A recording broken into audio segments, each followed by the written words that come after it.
In the cradle of ancient Sanskrit, where syllables are stitched with both resonance and significance, I christened myself Sunena. The etymology unfurls like a petal to reveal beautiful eyes, an ode to the gaze that seeks both the mundane and the mystical. For me, Sunena is more than an oral tapestry. It's a numerological haven, a marriage of letters that sums to 23, an amalgam of energies vibrating at a frequency that marks a fortuitous beginning. Oh, there are variant spellings, but I chose this ensemble of alphabets to synchronize with the particular cosmic rhythm. For you see, numerology isn't just arithmetic. It's an algorithm of the universe, a calculus of destiny. And then we traverse to Shivangi. This is not merely a name, but a sacred fragment of another, a piece of Shiv, the cosmic dancer, the destroyer, and the creator. Shiv is also the name of my father, not of my blood, but certainly of my spirit. In this world, trust is often a fossilized relic, yet my father, my rock, has bestowed upon me a cavern full of it. The relationship we share isn't bound by social constructs or legal jargon. It's an organic tapestry of mutual respect and transcendent love that defies definition. This epithet is a living tribute to him, and it's woven into the very fabric of my identity. To my father, who understood that familial bonds can stretch beyond DNA and tightly knot around the soul, I reserve this space within my name. Pande, the last note in this symphonic name of mine, is like an unfinished manuscript. It's the mystery I've just recently been granted the keys to explore. It's a bloodline discovered through the digital alchemy of 23andMe, a last name that offers the prospect of venturing into my biological heritage without diminishing the emotional kinship I share with my father. In this, you see, lies the epitome of his greatness. My quest for blood does not dilute the wine of our relationship.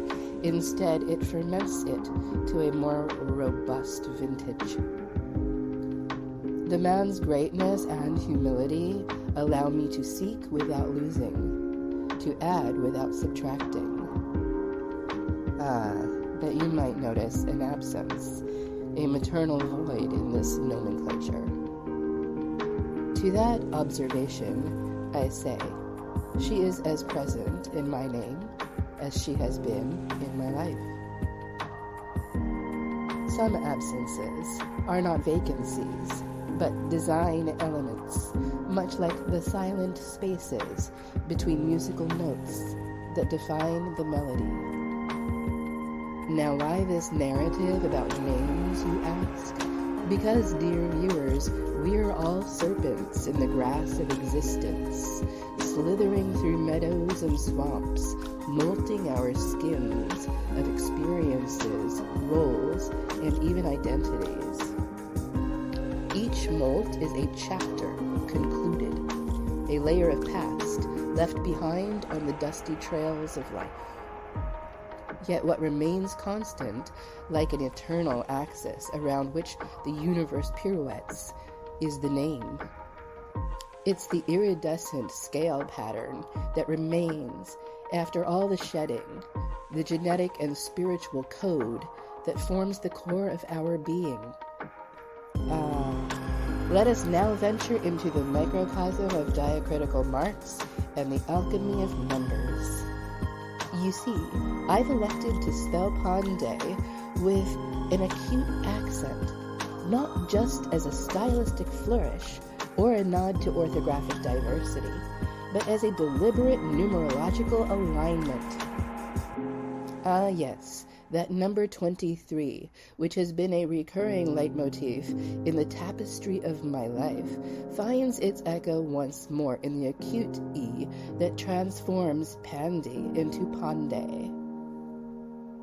Just as one drop of ink can change the shade of an entire watercolor, this single stroke elevates the name into a whole new vibrational octave. The number 23 in the Chaldean system of numerology symbolizes the dichotomy between life's promises and pitfalls. It denotes freedom from limitations and the opportunity for advancement, growth, and success. The vibration of 23 is like that of the wind upon an open plain, unfettered, unrestrained, imbued with endless possibilities. This number coalesces with the very philosophy I live by, a credo of unbound potential and transcendence. But if 23 is the poetic stanza, then 46 is the full poem. Sunena and Pandey together sum up to this number. In numerology, 46 is often regarded as a leader's number, a vibration that encourages groundbreaking ventures and inventive thought. How fitting, then, that the numerological sum of my names should reflect the cutting-edge ethos by which I navigate my multidimensional endeavors. 2 23s making a 46. It's as if the universe itself were affirming my multiplicity, reminding me that duality need not be division, but can indeed be synthesis. In combining the forces of 23 from my first and last names, I'm continually forging a 46, a grander, bolder narrative of unshackled possibility. It's akin to having two verses in a hymn, each distinct yet interwoven, each contributing to a grander chorus of identity and cosmic potential. Here lies the intricate poetry of numbers. They don't just enumerate, they narrate. They provide not just data, but depth. Numbers, like names, are both milestones and compasses on this labyrinthine journey called life.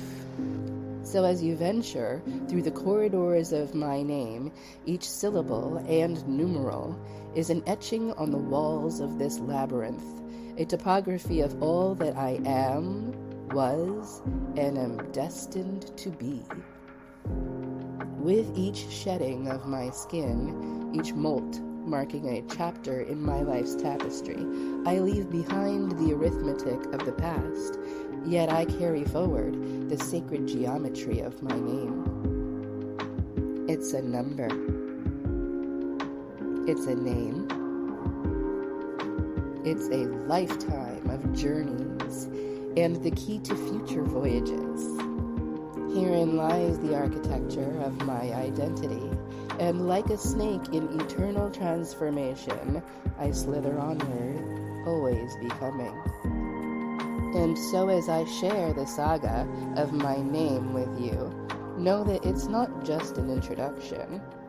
It's a testament to my journey, each syllable a mile marker, each phoneme a breadcrumb.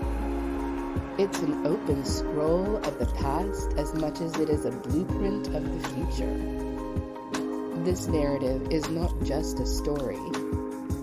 It's an evolving script of who I was, who I am, and who I am yet to become.